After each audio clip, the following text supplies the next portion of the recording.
এখনও যারা মানে অনেক শিল্পীর নামে মামলা হয়েছে, তারা একবারে ফেরারি আসামির, যেটা বলি যে ফেরারি জীবনযাপন করতেছে।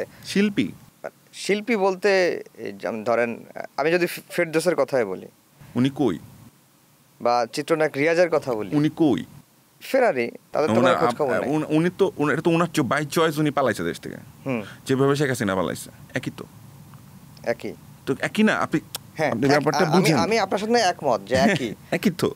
আপনি এটা পার্থক্য করতেছেন কিভাবে?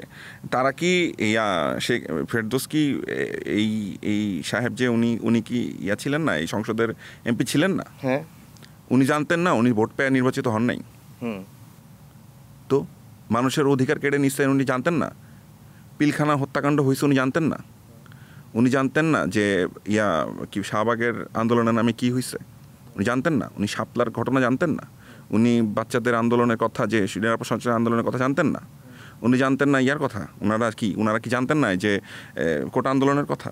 তারপরে না এসে আরেকটা কোটা আন্দোলনে যে পড়লো। ওই যে আপনি যে নিরাপদ সঞ্চার আন্দোলনের সময় যে বাচ্চাগুলোকে পিটাইছেন, যাদেরকে অন্ধ করছেন, যাদেরকে বড় বড় হেলমেট লিগের লোক দিয়ে আপনি যে দাবড়াইছেন, ওরাই বড় হয়ে আপনাদের উপর রিভেঞ্জটা নিচ্ছে। আমি কোথায় আশাবাদী এই জায়গাটা একটু বলি।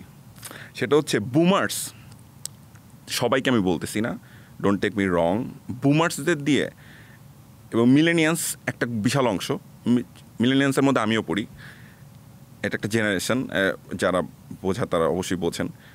এদের একটা মিলেনিয়ান্সের সবাই না, একটা বড় অংশ, বুমার্সের একটা বড় অংশ, এদেরকে দিয়ে কিচ্ছু হবে না, কিচ্ছু হবে না এদেশের। ঠিক আছে, আশাবাদের জায়গাটা কোথায় জানেন? জেনজি কিন্তু এই জেনারেশন কিন্তু ফল ডাউনটা করাইছে।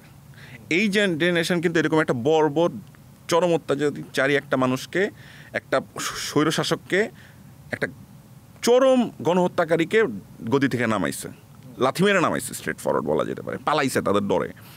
এই জেনারেশনটাই নেক্সট জেনারেশন, যারা হচ্ছে পাওয়ারের কি হবে না হবে, এবং এই জেনারেশনের পরের জেনারেশন ওরা আরও বেশি সচেতন থাকবে। শুনেন, আপনি মার কাট ফাটায় ফেলবো, মারায় ফেলবো, ওরে খুন করে ফেলো, ওর কল্লা ফেলে দাও, ওরে মারো, এই রাজনীতি করে বাংলাদেশে টিকে থাকবেন, এটা খুব ডিফিকাল্ট হবে নেক্সটে। অলরেডি এখন ডিফিকাল্ট। আপনি দেখবেন, আমি তো চাই প্রতিদিন শেখ হাসিনা কথা বলুক, কেন উনি বললে এগুলো বলে, এটা আমি ব্যক্তিগতভাবে চাই। তো আমি চাই প্রতিদিন উনি স্টেটমেন্ট দেখ, ইচ অ্যান্ড এভরিডে। কিন্তু যেটা মাবরুর ভাই আপনি যেটা বললেন যে অনেকে এই জেনারেশন বা জেনজি এই ভয়াবহ একটা ফ্যাসিস্ট শাসনের অবসান ঘটেছে, এখানে একটা দুঃখ আছে আমার। দেখেন, এই জেনারেশন এদেরকে ফল করছে, এদের জীবন গেছে। আপনি যদি শহীদের সংখ্যা দেখেন, আহতের সংখ্যা দেখেন, এই জেনারেশনে মানুষের সংখ্যা বেশি। মানে এই বয়সকালটা দেখবেন যে 14 থেকে এক্স্যাক্টলি 14 থেকে 40 বছর বয়সের মধ্যেই বেশি মানুষ আহত অথবা শহীদ হয়েছেন। ঠিক, সবচেয়ে বেশি সংখ্যা আরও কম বয়স, যাদের 25-এর মধ্যে, মানে আরও বেশি 25-এর মধ্যে। এই সংখ্যার মানুষগুলোর কিন্তু প্রতিনিধিত্ব নাই। এখন দেখেন আপনি বর্তমানে যেই ডিসিশন মেকিং জায়গাগুলো হচ্ছে, টোটাল জায়গাটায় তরুণদের অংশগ্রহণ কতটুকু আছে? জীবন দিবে তারা, দেশ স্বাধীন করবে তারা অত্যাচারীকে সরাবে, কিন্তু তাদের প্রতিনিধিত্ব কম থাকবে। এই যে তাদেরকে আবারও ঠকানো হচ্ছে, এটারও প্রতিশোধ খুব খারাপ হবে।